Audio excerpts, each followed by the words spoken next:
నా చావుకి కారణం దర్శకుడు రాజమౌళి, ఆయన భార్య రమా రాజమౌళి అంటూ తన మరణ వాంగ్మూలాన్ని ఒక సెల్ఫీ వీడియో, అలాగే ఒక లెటర్ ద్వారా శ్రీనివాసరావు అనేటువంటి వ్యక్తి రాజమౌళి మీద, ఆయన కుటుంబ సభ్యుల మీద సంచలనమైనటువంటి వ్యాఖ్యలు, ఆరోపణలు చేస్తూ ఆయన వీడియోని రిలీజ్ చేసినటువంటి నేపథ్యంలో శ్రీనివాసరావు ఇప్పుడు అదృశ్యమయ్యారు. ఆయన ఎక్కడున్నారో కనబడటం లేదు. ఆయన అసల సజీవంగా ఉన్నారా? లేదా? అనేటువంటి ఎన్నో ప్రశ్నలు ఇప్పుడు ఉత్పన్నమవుతున్నటువంటి నేపథ్యంలో ఈ అంశం మీద మనం విశ్లేషణ చేసుకుందాం. ప్రస్తుతం మనతో పాటు ఉన్నారు ప్రముఖ రాజకీయ విశ్లేషకులు, ప్రముఖ సీనియర్ జర్నలిస్ట్ సిఎస్ రావు గారు. వారితో మాట్లాడదాం. సార్ నమస్తే సార్. నమస్తే.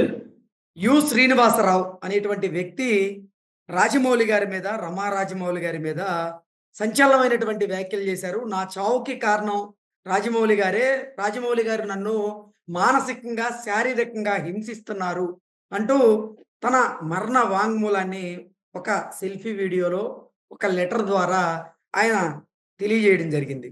ఆ తర్వాత శ్రీనివాసరావు గారు అదృశ్యం అయ్యారు. ఎక్కడా కనబడటం లేదు. అసలు ఆయన సజీవంగా ఉన్నారా? లేదా? అనేటువంటి ప్రశ్నలు అయితే ఉత్పన్నమవుతూ ఉన్నాయి. ఏంటి సార్, శ్రీనివాసరావు గారు చేసినటువంటి ఆరోపణల్లో వాస్తవాలు ఉన్నాయా? అసలు ఏం జరుగుతుంది ఈ కేసులు అంటే ఏం చెప్తారు? ఇప్పుడు రాజమౌళి గారి ఎపిసోడ్ చూస్తే, తాజా ఎపిసోడ్ చూస్తుంటే నాకు గరికపాటి గారి ఎపిసోడ్ గుర్తొస్తుంది. ఇప్పుడు వీళ్ళిద్దరు కూడా చాలా కష్టపడి మంచి పేరు సంపాదించుకున్నారు సమాజంలో. అంత పై స్థాయికి ఎదగడం అనేది అంత ఈజీ కాదు. ఒక రాజర్షి లాగా, బ్రహ్మర్షి లాగా సాధన చేసి వాళ్ళు ఆ స్థాయికి ఎదిగారు. సో ఎదిగినప్పుడు ఎప్పుడో 30 years బ్యాక్ జరిగినటువంటి సంఘటనని ఇప్పుడు తెర మీదకి తీసుకొస్తున్నారు అని అంటే ఎవరు తీసుకొస్తున్నారు అనేది ఒక పెద్ద డౌట్ నాకు వ్యక్తిగతంగా చాలా డౌట్ ఉంది. అసలు ఈ లేనిది ఎందుకు తీసుకొస్తున్నారు, ఎవరు తీసుకొస్తున్నారు? ఇప్పుడు అంటే అసలు శ్రీనివాసరావు గారి మానసిక పరిస్థితి బాలేదని, ఆయన కావాలనే ఇప్పుడు ఒక ఫేమ్ కోసం రమా రాజమౌళి గారి మీద, రాజమౌళి గారి మీద ఇటువంటి ఆరోపణలు చేస్తున్నారు, ఇటువంటి విమర్శలు చేస్తున్నారు అనేటువంటి వాదనలు కూడా వస్తున్నాయి తెర మీదకి. ఇప్పుడు 30 years బ్యాక్ జరిగినటువంటి సంఘటనలండి. కామేశ్వరి గారు ఇండివిజువల్ గా బయటకు వచ్చారా? గరికపాటి గారి మీద, గరికపాటి నరసింహరావు గారి మీద ఎవరో ఉండి బయటకు తీసుకొచ్చి ఉంటారనేది డౌట్స్ చాలా మందికి ఉన్నాయి. డౌట్ ఇప్పుడు లేదంటే ఒకేసారి 30 సంవత్సరాల నుంచి కాముగా ఉన్నటువంటి కామేశ్వరి గారు ఇప్పుడు వచ్చేసి ఆవిడ ఈ వీడియోలు ఈ మధ్య కాలంలో ఎందుకు పెట్టినట్టు, ఎందుకు నరసింహరావు గారి ఆయనకు ఉన్నటువంటి పరువుని, ప్రతిష్టని ఎందుకు భంగం కలిగించాలని ప్రయత్నం చేసినట్టు, దీని వెనక ఎవరున్నారు అనేది ఒకటి. రెండు, ఇప్పుడు రాజమౌళి గారి ఇష్యూలో కూడా ఈ రాజమౌళి గారు ఒక స్థాయికి ఎదిగారు.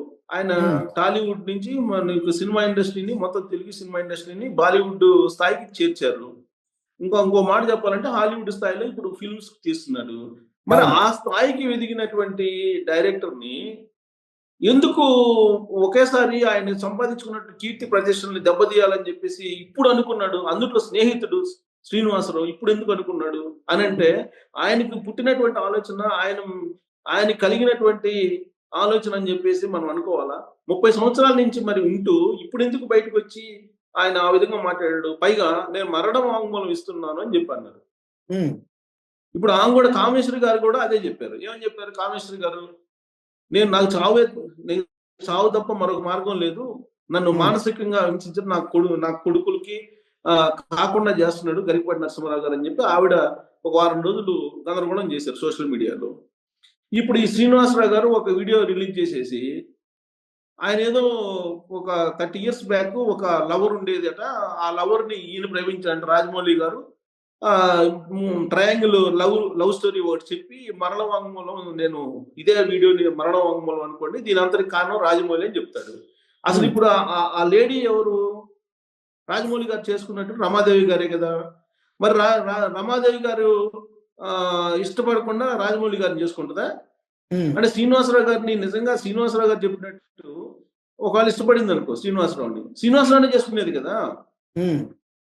ఇప్పుడు ఇష్టం అనేది రాజమౌళి అనే శ్రీనివాసరావు మీద ఆధారపడి ఉంటుంది, రమాదేవి గారి మీద ఆధారపడి ఉంటుంది. రమాదేవి గారు ఎవరిని ఇష్టపడితే వాళ్ళని చేసుకుంటారు. రాజమౌళి గారిని ఇష్టపడింది, రాజమౌళి గారిని చేసుకుంది. ఇప్పుడు ఈయన శ్రీనివాసరావుది ఒకవేళ నిజంగా అలాంటి ఎపిసోడ్ ఉన్నా వన్ సైడ్ లో అనుకోవాలి. అసలు ఇప్పుడు శ్రీనివాసరావు మీద కేసు పెట్టాలి వాస్తవంగా రమాదేవి గారు. హ్మ్. తన పరువుకి డ్యామేజ్ చేస్తున్నాడని చెప్పి రమాదేవి గారు శ్రీనివాసరావు మీద కేసు పెట్టాలి ఇప్పుడు. తన తన ఇష్టాయిష్టాలతో సంబంధం లేకుండా శ్రీనివాసరావు ఈ విధంగా వ్యవహరిస్తున్నాడు అని చెప్పి. మానసికంగా వేధిస్తున్నాడు రాజమౌళి అని చెప్పేసి అంటాడు ఆయన. హ్మ్. మానసికంగా వేధించి ఇంకొక మనిషి గురించి పట్టించుకునే అంత టైం రాజమౌళి గారికి ఉంటుందంటారా? జనరల్ గా అనుకుందాం.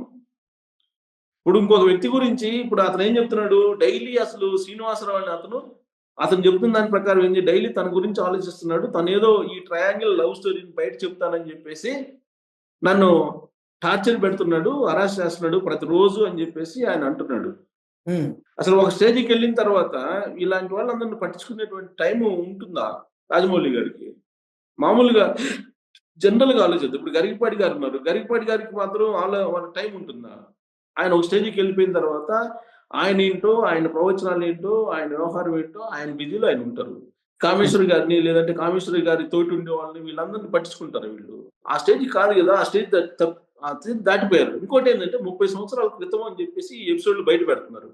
హ్మ్. నాకు తెలిసినంత వరకు ప్రతి వాళ్ళ జీవితంలో 30 సంవత్సరాల కిందకి పోతే, 30 సంవత్సరాలు వెనక్కి పోతే, ప్రతి వాళ్ళ జీవితంలో ఏదో ఒకటి ఉంటాయి ఇలాంటియి. ప్రతి వాళ్ళ జీవితంలో ఉంటాయి ఇలాంటివి. ఏదో ఒకటి మంచిదో, చెడుదో లేదంటే నెగెటివ్‌దో, పాజిటివ్‌దో ఏదో ఒకటి ఉంటది. ఖచ్చితంగా ఉంటాయి. ఆ 30 సంవత్సరాల క్రితం జరిగిన దాన్ని ఇప్పుడు తీసుకొచ్చి సమాజంలో ఇలాంటి వాళ్ళని పేరు ప్రతిష్టలు పొందినటువంటి వాళ్ళని డ్యామేజ్ చేస్తాము అనంటే, అసలు ఆ ప్రయత్నం చేసినటువంటి వాళ్ళ మీద తర్వాత వాళ్ళని ఇన్ని సంవత్సరాల తర్వాత వాళ్ళని బయటికి తీసుకొచ్చినటువంటి వాళ్ళ మీద నిజంగా కేసులు పెట్టాలి ఫస్ట్. అసలు ఓకే. ఈళ్ళెవరు కుట్ర ఎవరు చేస్తున్నారు ఇలాంటియన్నీ అని. హ్మ్. వీళ్ళెవరు కుట్ర చేస్తున్నారనంటే ఇప్పుడు యాక్చువల్‌గా గరికపాటి నరసింహారావు గారేమో తెలుగుదేశం పార్టీ సింపథైజర్ అండి. ఆయన ఒక రకంగా చెప్పాలంటే జగన్మోహన్ రెడ్డి గారు ఓడిపోవాలని చెప్పి ఇండైరెక్ట్‌గా, డైరెక్ట్‌గా కాకపోయినా ఇండైరెక్ట్‌గా చెప్పారు. నరేంద్ర మోడీ గారికి హార్డ్ కోర్ ఫాలోయర్ ఆయన. హ్మ్. ఆయన ప్రవచనాలను బట్టి మనకు అర్థమవుతుంది. ఈయన రాజమౌళి గారు ఉన్నారంటే, రాజమౌళి గారు ఆయన రాజకీయాలకు దూరంగా ఉంటారు. ఆయన పనేదో ఆయన చేసుకుంటారు. టాలీవుడ్‌లో కూడా ఎవరికీ వివాదాస్పదమైనటువంటి డైరెక్టర్ కాదాయన. హ్మ్. తన పనేదో తను చేసుకొని పోతుంటారు. కాకపోతే తెలుగుదేశం పార్టీ కలర్ ఉంది ఆయన మీద. ఆయన మీద కూడా రాజమౌళి గారి మీద కూడా తెలుగుదేశం పార్టీ కలర్ ఉంది. ఓకే. సో, ఇప్పుడు మరి తెలుగుదేశం పార్టీకి సంబంధించినటువంటి ఇలాంటి సెలబ్రిటీస్ మీద కుట్ర జరుగుతుందా అనేటువంటి ఒక అనుమానం అయితే బలంగా ఉంది. ఆ ఓకే. కుట్రలో భాగంగానే ఇలాంటి వాళ్ళందరిని తీసుకొస్తున్నారేమోనండి. రాబోయే రోజుల్లో ఇంకెంతమందిని తీసుకొస్తారనేది ఇప్పుడు మనం అది గమనించాలసలు ఫస్ట్. ఇప్పుడు హ్మ్. ఇప్పుడు ఇదేదో గరికపాటి నరసింహారావు గారు, రాజమౌళి గారితోటి ఆగిపోతుంది అనుకోవద్దండి. ఇది వీళ్ళందరి మీద మరి కుట్ర ఖచ్చితంగా చేస్తున్న వాళ్ళు ఎవరంటారు? ఇప్పుడు ఎవరు చేస్తారు తెలుగుదేశం పార్టీ మీద? తెలుగుదేశం పార్టీ వాళ్ళ మీద చేసేవాళ్ళు ఎవరుంటారు జనరల్‌గా? హ్మ్. దానికేం ప్రత్యేకంగా మనం చెప్పవసరంలే. ఇప్పుడు తెలుగుదేశం పార్టీ తర్వాత కూటమి పవన్ కళ్యాణ్ గారు వీళ్ళందరూ ఉన్నారు. వీళ్ళని ఏదో ఒక రకంగా విడగొట్టాలి. విడగొట్టేటువంటి ప్రయత్నం చేస్తూ ఉన్నారు. వాళ్ళేమో విడిపోము మేము ఇంకో 15 సంవత్సరాల పాటు మేముంటాం, కలిసి ఉంటాం, రాష్ట్ర ప్రయోజనాలు మాకు ముఖ్యం అని చెప్పి పవన్ కళ్యాణ్ గారు అసెంబ్లీ బయట, అసెంబ్లీ లోపల చెబుతున్నారు. ఓకే.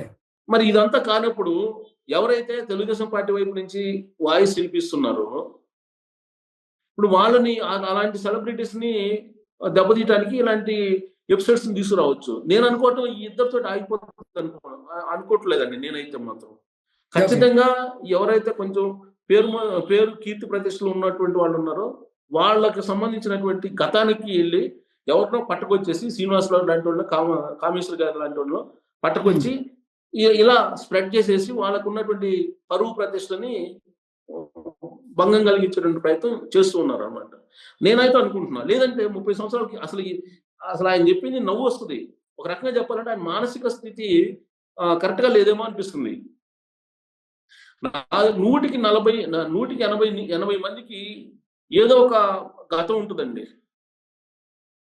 అప్పుడప్పుడే గతం ఉంది కదా అని చెప్పి పెళ్లయిపోయి వాళ్ళు పెళ్లి చేసుకొని కూడా ఎన్నో సంవత్సరాలయితే, ఇన్ని సంవత్సరాల తర్వాత నా లవర్ అని చెప్పేసి ఆయన వస్తున్నాడంటే, ఆయన మీద చర్యలు తీసుకోవాలి కదా! క్రిమినల్ చర్యలు వాస్తవంగా. హ్మ్.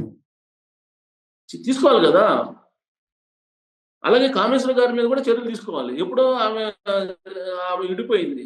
విడిపోయిన తర్వాత ఇప్పుడొచ్చి మా ఆయన మా ఫస్ట్ నాకు భర్త అని చెప్పి చెప్తున్నారంటే, ఈళ్ళసలు ఏం ఆశించారు? అసలు వీళ్ళ వెనక ఏముంది? ఇన్ని సంవత్సరాల నుంచి తర్వాత బయటికి రావడానికి కారణం ఏంటి? అసలు ఇది ఎలా ఉందంటే చిన్న పిల్లల ఆటలాగా ఉంది జీవితాల మీద.